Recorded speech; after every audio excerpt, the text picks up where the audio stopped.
नमस्कार एवरीवन। आज हम डिस्कस करते हैं रियल एस्टेट मार्केट के बारे में।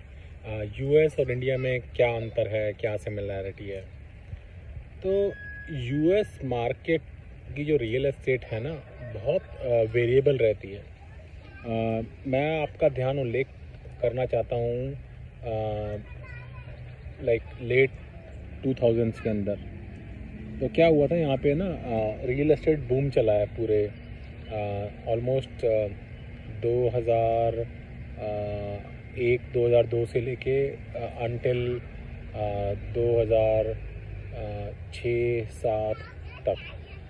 8 में जैसे आपको पता है हाउसिंग बबल बस्ट हुआ था। यहाँ पे मॉर्गेज बैक्ड सिक्योरिटीज़ जो थी काफ़ी वॉलेटाइल हो गई थी।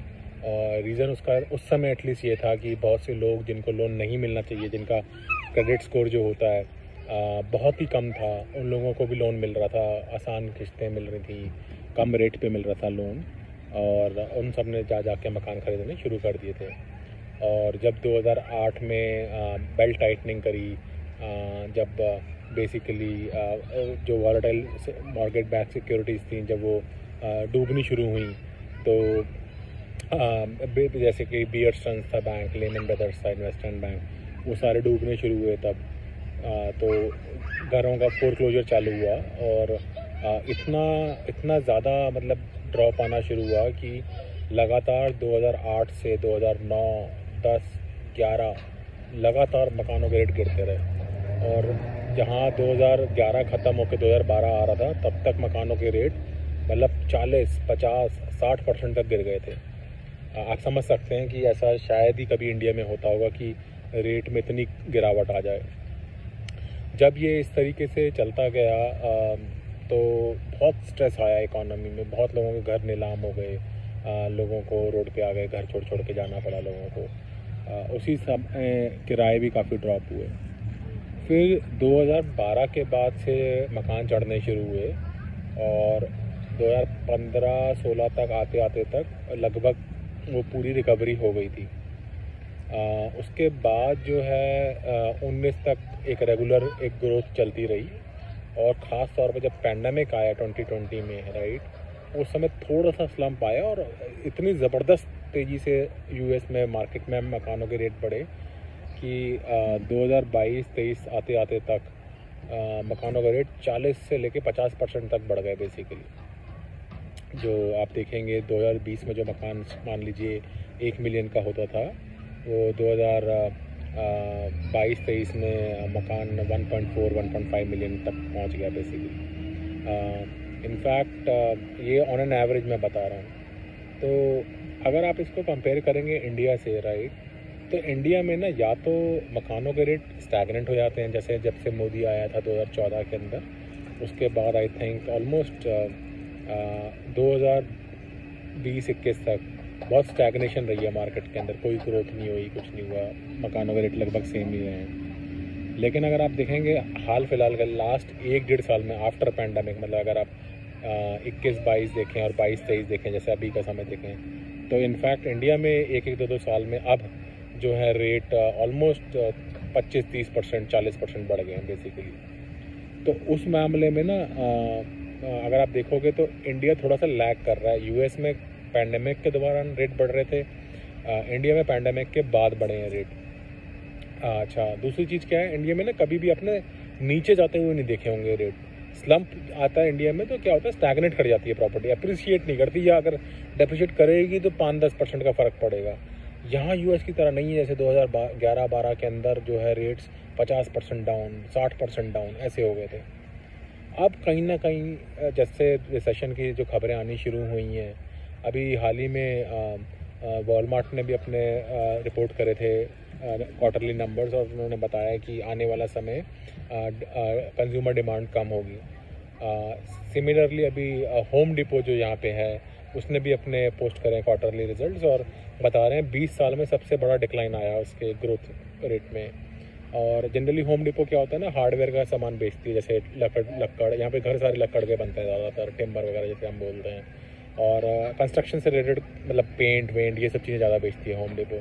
तो उसमें स्लम्प आने से उन्हें लग रहा है कि अब कंस्ट्रक्शन होंगी कम, कंस्ट्रक्शन की डिमांड डिप कर रही है। तो ये ना हम लीडिंग इंडिकेटर्स बोलते हैं इकोनॉमी के, कि जैसे वॉलमार्ट हो गया रिटेल, जैसे टारगेट वारगेट, ये सारे रिटेलर हैं, इसमें लाइक ग्रोसरी, खाने पीने की चीज़ें, कपड़े वपड़े, ये सब बेचते हैं। और अपना अमेज़ॉन तो देखिए ले ऑफ तो कर ही रही है लगातार, आपको दिखता ही होगा अभी भी। अब तो इतना ले ऑफ कर रहे हैं कि अब कोई न्यूज़ ही नहीं बनती, इतना ज़्यादा हो रहा है। अनफॉर्चुनेट सिचुएशन है, बट कुछ कर नहीं सकते, राइट, ये साइकिल है, बिजनेस साइकिल है। लेकिन अगर आप देखेंगे यूएस में अब मकानों के रेट घटने शुरू हो गए हैं। टूवर्ड्स 2022 एंड तक ही सियाटल एरिया का ही अगर मैं एग्जांपल ले लूँ और सैन फ्रांसिस्को एरिया का एग्जांपल ले लूँ, 10% रेट घट चुके हैं ऑलरेडी। लेकिन अभी भी जो रेट है ना बहुत हाई हैं। और अगर आप 2023 में देखेंगे, फर्स्ट क्वार्टर कंप्लीट हुआ है, सेकंड क्वार्टर चल रहा है, तो रेट्स और घट ही रहे हैं, मतलब बढ़ नहीं रहे हैं रेट्स। और अनुमान ऐसा है कि second half of the year जो रहेगा, मतलब आफ्टर लाइक जून जुलाई से बहुत तेज़ी से रेट गिरने शुरू हो जाएंगे। ये ऑलमोस्ट मिमिक करेगा जैसा 2009 में देखा गया था, बेसिकली 2008 के बाद। तो बेसिकली शुरुआत हो जाएगी प्रॉपर रिसेशन की। और जो यहाँ पे इनोवेशन होम हैं या और भी जो होम मेकर्स हैं, उनकी भी डिमांड घट रही है बैठ के एक्चुअली। तो उन लोगों को ना बहुत ज़्यादा लाइक इंसेंटिव देने पड़ रहे हैं, डिस्काउंट्स देने पड़ रहे हैं। इनफैक्ट वो मॉर्गेज रेट भी लोगों को कम कर रहे हैं जो उनसे नए मकान खरीद रहे हैं। तो वो आर्टिफिशियली एक डिमांड क्रिएट कर रहे हैं कि भाई इतना भी कोई बुरा हाल नहीं हुआ है, इकोनॉमी अभी भी चल रही है। इससे उनके जो मार्जिन हैं बहुत हिट कर रहे हैं। तो सेल नंबर तो वो दिखा रहे हैं कि अच्छी ग्रो हो रही है उनके, लेकिन मार्जिन उनके बिल्कुल डिप मार गए हैं, क्योंकि उन्हें बहुत ज़्यादा इंसेंटिव्स और डिस्काउंट्स और वो सब देने पड़ रहे हैं अपना मकान निकालने के लिए, जो नए घर हैं। तो अगर आप देखेंगे ना, रियल एस्टेट मार्केट बना भी सकती है आपको, बिगाड़ भी सकती है। यूएस में अभी इन्वेस्ट करना बिल्कुल भी ठीक नहीं रहेगा, क्योंकि रेट बहुत बढ़ चुके हैं। ख़ास तौर पे अगर आप वेस्ट कोस्ट की मार्केट देखें, कैलिफोर्निया देख लो, आप वाशिंगटन देख लीजिए, जो पैसिफिक के वेस्ट कोस्ट की मार्केट्स हैं, इसमें ये हाल हो गया है कि कोई भी एक अच्छा स्टार्टर होम जो होता है, जो 3 BHK है, सिंगल फैमिली होम है, वो 1-1.25 मिलियन से कम का मिलता ही नहीं है। और इस वक्त जो इंटरेस्ट रेट्स हैं वो भी 6% से ऊपर हैं। तो आपकी मंथली किस्त जो है बहुत ज़्यादा होने वाली है। अगर ऐसा मकान लेते हो तो कम से कम नहीं तो $5,500-6 हज़ार डॉलर तक पहुंच जाएगी किस्त, जो कि अच्छी खासी मतलब तादाद में है ना। रेंट इतने हैं नहीं, रेंट ज़्यादा से ज़्यादा क्या होगा, 3 BHK ले लोगे तो रेंट ठीक नहीं लोगे तो ज़्यादा से ज़्यादा रेंट कितना होगा, 2,500-3,000, मतलब 3,500-4 हज़ार रेंट रहेगा। तो इतना रेंट रहता है। तो अगर आप देखोगे तो रेंट इज़ नॉट सस्टेनेबल, है ना। रेंट इतना ज़्यादा नहीं है कि भाई आप अब मकान भी खरीद सको या वो सब कर सको। तो ये अंदर है। बट ओवरऑल अगर आप देखेंगे ना, रियल एस्टेट मार्केट बड़ी वेरिएबल रहती है। तो अब ना रियल एस्टेट का डाउन टाउन एटलीस्ट यूएस में स्टार्ट हो गया है और इंडिया में इसकी ग्रोथ चल रही है। तो दोनों मतलब अभी लिंक में नहीं है। अब इंडिया में क्यों ग्रोथ चल रही है ये कह पाना मुश्किल है। या तो इतने सालों का स्लम्प रहा है इंडिया के अंदर, तो लोग थक चुके थे और ग्रोथ नहीं हो रही थी, या अब मतलब इकोनॉमी इंडिया की थोड़ा लगभग अच्छा कर रही है, एकदम से ग्रोथ हो रही है। तो शायद मैंने सुना है लाइक बैंगलोर वगैरह, हैदराबाद रीजन में रेंट बहुत ज़्यादा इंक्रीज़ हुए हैं। इवन दिल्ली रीजन में भी इंक्रीज़ हुए हैं, लेकिन बैंगलोर में तो सुनने में आ रहा है 2-3 BHK जो IIT हब्स हैं जहाँ पे 60-70-80-80 हज़ार के मिल रहे हैं। जबकि आई थिंक दिल्ली में तो अभी खैर इतने ज़्यादा नहीं है। दिल्ली या नोएडा साइड में अगर आप देखेंगे तो अभी भी जो है 2-3 BHK 30-40 हज़ार रुपये में मिल जाते हैं आपको, जो कि बैंगलोर में 60-70 हज़ार का हो चुका है रेट। ऑलमोस्ट डबल हो गए हैं पिछले 2 साल के अंदर। तो यही रहेगा यहाँ के। देखिए रियल एस्टेट ओन करने में ना यहाँ पे एक दिक्कत और भी है। यहाँ पे जो हाउस टैक्स होता है, इंश्योरेंस होता है, बहुत ही ज़्यादा होता है। मतलब अगर मान के चलें, अगर हम और हर स्टेट का ना टैक्स थोड़ा सा अलग रहता है। तो अगर मैं वाशिंगटन स्टेट का एग्जांपल ले लूँ तो यहाँ पे टैक्स रेट रहता है, जैसे 1 मिलियन का घर लिया तो आपका लगभग 10-12 हज़ार साल का जो है इसका हाउस टैक्स बन जाएगा। जबकि अगर मैं टेक्सास का एग्जांपल लूँ, वहाँ पे जो हाउस टैक्सेस हैं बहुत ज़्यादा होता है। तो वहाँ पे इनफैक्ट अगर आपका घर का मकान इवन 300-400 के का, उसी का टैक्स पता चलेगा आपको 6-7 हज़ार डॉलर तक पहुँच जाएगा। वहाँ पे ऑलमोस्ट डबल है टैक्स रेट यहाँ से, वाशिंगटन से। कैलिफोर्निया में भी आप देखोगे लगभग वाशिंगटन के जैसा ही टैक्स रेट है। अच्छा, इन जगहों पे क्या रहता है कि आपका ना असेसमेंट हर साल होता है। तो अगर उन्होंने वैल्यू बढ़ा दी, असेस्ड वैल्यू बढ़ा दी आपकी मकान की, तो आपको टैक्स भी उस वैल्यू के हिसाब से देना पड़ता है, तो वो भी एक नुकसान रहता है। जिन लोगों ने आज से 4-5 साल पहले मकान ख़रीदा होगा, 7 साल पहले खरीदा होगा, उनको अभी भी बेनिफिट है, क्योंकि इट्स क्वाइट हाई। अगर मैं 2012 से कंपेयर करूँ आज के रेट, तो वो ऑलमोस्ट 2 गुना, 2.5 गुना, 3 गुना इतने ऊपर उठ चुके हैं उस समय से। तो from that perspective it is a good investment. अगर बेचते हैं तो उनको पैसा भी मिलेगा और अच्छा हो सकता है। लेकिन अगर लास्ट 2-2.5 साल में लिया है, विद इन पैंडमिक लिया है मकान, तो उन लोगों को बहुत ख़तरा है, क्योंकि अब जो स्लम्प होगा ना, वो कम से कम नहीं तो ज़्यादा नहीं तो 25-30% काट देगा जितने का भी ये था। और लोगों ने बहुत ओवर पे करा है, ओवर बिड करा है इस बारी, एटलीस्ट यूएस के अंदर। जब ये ओवर बिडिंग चलती थी, लोग आपस में जो लिस्ट होता था मकान 1 मिलियन का, लोग बोली लगा रहे हैं 1.1, 1.2 और बिकता पता चल रहा है 1.4 मिलियन में। तो उन केसेस में क्या है, प्रीमियम तो सारा चला ही जाएगा, जो इनफैक्ट जो लिस्ट प्राइस था उसको भी बीट करके पता चलेगा 900 पे या 800 के पे आ गया मकान।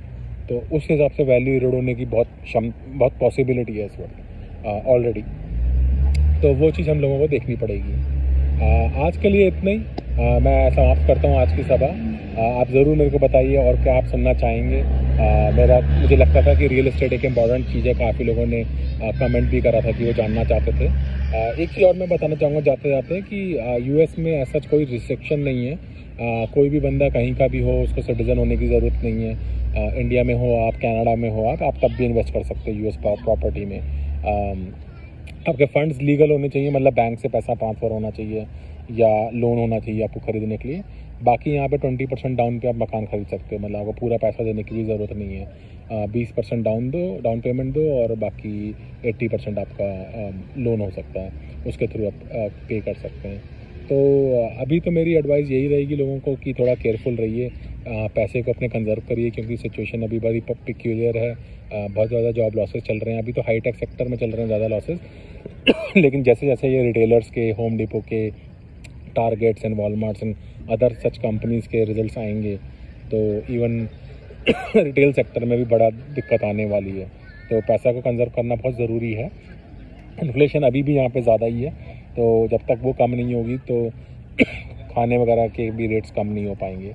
ठीक है, तो आज के लिए इतना ही। फिर किसी नए वीडियो में दोबारा मिलेंगे। अपने परिवार का ख्याल रखिए।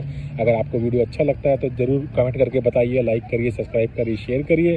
नहीं लगता तो कोई दिक्कत नहीं है, अपने कमेंट करके बता सकते हैं आप क्या और सुनना चाहेंगे, कैसे मैं इसको और अच्छा कर सकता हूँ, वो ज़रूर बताइएगा। फिर किसी नए वीडियो में दोबारा मिलेंगे। आज के लिए इतना ही। नमस्कार and thanks and have a good day. Bye.